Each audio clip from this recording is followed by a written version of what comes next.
ঢাকার কেরানীগঞ্জে ব্যাংক ডাকাতদের গ্রেফতার করেছে পুলিশ। আজ বিকেলে আইন শৃঙ্খলা বাহিনীর অভিযান শুরুর আগেই তারা আত্মসমর্পণ করে।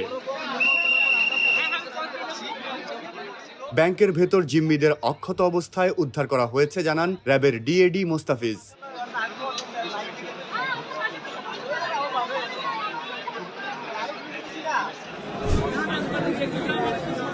এর আগে ঢাকা জেলা পুলিশ সুপার আহমেদ মুঈদ ডেইলি স্টারকে বলেন, চুনকুটিয়া এলাকায় রূপালী ব্যাংকে ডাকাত প্রবেশ করলে স্থানীয়রা জড়ো হয়ে ব্যাংকের বাইরে থেকে তালা ঝুলিয়ে দেন।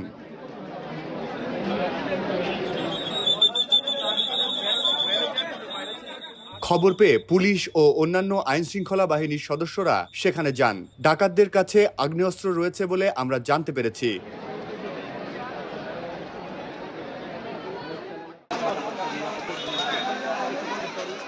ব্যাংকের কর্মী, পুলিশ ও স্থানীয়দের সঙ্গে কথা বলে জানা যায়, দুপুর 2টার দিকে ডাকাতরা ব্যাংকে ঢোকেন। এ সময় পাশের মসজিদের মাইক থেকে ডাকাত পড়ার কথা জানানো হলে আশেপাশের কয়েকশো লোক ব্যাংকের ওই শাখাটি ঘেরাও করেন।